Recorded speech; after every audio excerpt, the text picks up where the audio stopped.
الحمد لأهله والصلاة على أهلها أما بعد فقد قال الله تبارك وتعالى وأنكحوا الأيام منكم والصالحين من عبادكم وإمائكم إن يكونوا فقراء يغنهم الله من فضله واللہ واسع علیم۔ اللہ تبارک و تعالی نے عورت اور مرد دونوں کو پیدا کیا اور پھر ان کا ملاپ انسانی نسل کے لیے ضروری ہے تاکہ سلسلہ تناسل چلتا رہے اور انسانی نسل میں اضافہ ہوتا رہے۔ اللہ تبارک و تعالی نے قرآن مجید میں 12-14 عورتوں کا ذکر کیا ہے جن کی بہت زیادہ اہمیت ہے۔ ان میں سے 3 عورتوں کے خلاف آیات آئی ہیں۔ ایک ابو لہب کی بیوی، اسی طرح حضرت نوح اور حضرت لوط کی بیوی کے بارے میں بھی آئی ہیں اس طرح کی چیزیں۔ باقی جن کا بھی ذکر ہے نام سوائے مریم کے کسی کا بھی نہیں، باقی سب کا ذکر ہے، ان کی بڑی تعریف کی گئی ہے۔ ان ازواج میں سے جن کا ذکر قرآن مجید میں موجود ہے ان میں ازواج نبی صلی اللہ علیہ وآلہ وسلم بھی ہے۔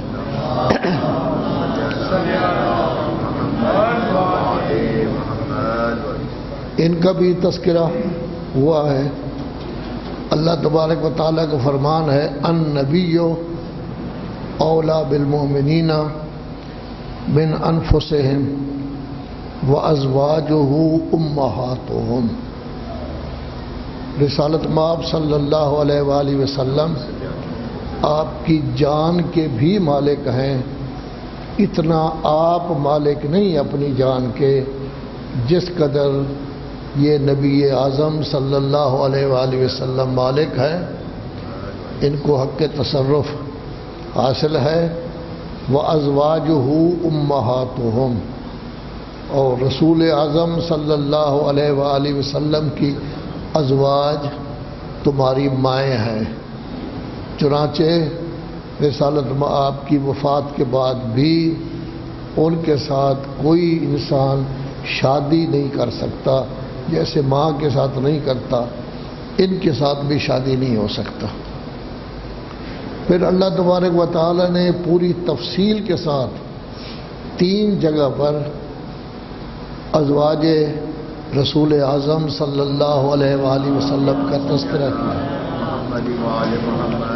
ایک ان میں سورہ نور ہے، دوسری سورت احزاب ہے جو 21ویں پارے سے شروع ہوتی ہے 22ویں پارے تک، اور تیسری سورت تحریم ہے۔ جہاں تک سورہ احزاب کا تعلق ہے ذکر کریں گے تمام ازواج کو ایک ہی لڑی میں پروتے ہوئے تقریباً پورے کا پورا صفحہ ان کے بارے میں آیا ہے۔ کچھ آیتیں 21ویں پارے کی ہیں، کچھ آیتیں 22ویں پارے کی ہیں۔ سورہ تحریم میں صرف 2 ازواج کو سامنے رکھا گیا ہے، البتہ اس کے بعد جو نتیجہ ہے اس میں سب آ جاتی ہے۔ لیکن جہاں تک سورہ نور کا تعلق ہے یہ صرف رسالت مآب صلی اللہ علیہ وآلہ وسلم کی ایک زوجہ کا ذکر کیا گیا ہے جس کا واقعہ مشہور ہے، تمام لوگ جانتے ہیں، لیکن اختلاف ہے کہ یہ زوجہ کون سی تھی۔ بہرحال اختلاف کے باوجود زیادہ تر تصور یہ ہے کہ اس زوجہ سے مراد حضرت عائشہ ہے۔ سورہ نور کا دوسرا رکوع شروع ہوتا ہے۔ ہوا یہ کہ جنگ میں گئے ہوئے تھے اور باقاعدہ قرعہ اندازی کے ذریعے حضور کی ازواج اپنے ساتھ ایک آدھ جاتی تھی جنگ میں ساتھ. تو بہرحال یہ جنگ میں گئی ہوئی تھی، قافلہ وہاں سے چلا تو ان کی کوئی چوڑیاں گم ہو گئی تھی کچھ، ان کو تلاش کرتی رہی، یہ قافلہ چلا گیا. اس کے بعد ان کو انتظار کرتے رہیں، جب کوئی بھی لینے کے لیے نہیں آیا تو ان کی آنکھ لگ گئی. تو ایک صحابی آئے، انہوں نے دیکھا کہ عورت یہاں موجود ہے، وہ بڑے پریشان ہوئے. جب پتہ چلا کہ رسول اعظم صلی اللہ علیہ وآلہ وسلم کی زوجہ ہیں تو اس کو اور زیادہ پریشانی ہوئی. اس نے اونٹنی بٹھائی اور کہا کہ آپ اس پر سوار ہو جائیں، میں نیچے پیدل چل کے لے جاؤں گا. تو لے کر گئے. اب لوگوں نے باتیں کرنی شروع کر دی کہ یہ رہ گئی تھی اور صحابی لے آیا ہے، وہ یہ ہے، وہ جوان ہے، فلاں ہے فلاں ہے. کافی سارا شور پیدا ہوا اور حضرت نے بھی کافی وقت قطع تعلق کر لیا، آمد رفت تک نہیں رکھی. کافی پریشان ہوتے تھے. ظاہر ہے کہ کسی کی زوجہ کے خلاف اگر اسی کے کلمہ پڑھنے والے باتیں کر رہے ہیں تو تکلیف تو ہوتی ہے. تو ایسی صورت میں کافی ہوا. تو اللہ تبارک و تعالی نے تقریباً ایک صفحہ اس واقعے کے بارے میں ذکر کیا ہے کہ جس میں صحابہ کرام کو ڈانٹ پلائی گئی ہے کہ اس طرح کی تہمت لگا رہے ہو، کیا تمہیں پتہ نہیں اس طرح کی تہمت کے لیے 80 کوڑے سزا ہے، اور اگر گواہ آپ پیش نہ کر سکیں تو 80 کوڑے آپ کو سزا ملے گی. پھر 4 گواہ تو آپ کے پاس نہیں تھے. پھر یہ فرمایا گیا ہے کہ مومنین کو تو حسن ظن کا حکم دیا گیا ہے، اچھا گمان کیا کرو. تو آپ کیسے مومن ہیں کہ غلط گمان کر رہے ہیں؟ پھر یہ کہا گیا ہے آپ لوگوں کے منہ بند ہو گئے تھے، کوئی کہنے والا نہیں تھا بھائی کسی عورت کے بارے میں کیوں اس طرح کی آپ باتیں کرتے ہیں جب آپ کے پاس اس کی کوئی دلیل بھی نہیں ہے. اور اللہ تبارک و تعالی فرماتا ہے کہ سخت عذاب تمہیں ہوتا، اللہ کا فضل و کرم تھا کہ اللہ نے آپ لوگوں کو معاف کر دیا ہے. اب اس کے بارے میں بعض روایات میں ہے کہ اس سے حضرت ابراہیم کی والدہ ماریہ قبطیہ ہیں. بہرحال ذکر کرنے میں تو کوئی حرج نہیں، ذکر ہوتا ہے ان کا، لیکن ان کی شادی تو بعد میں ہوئی تھی. جب مدینہ میں تھے ایک جنگ میں وہ قید ہو کر آئیں تو ان کی شادی ہوئی، جنگ خیبر کے بعد وہ بھی.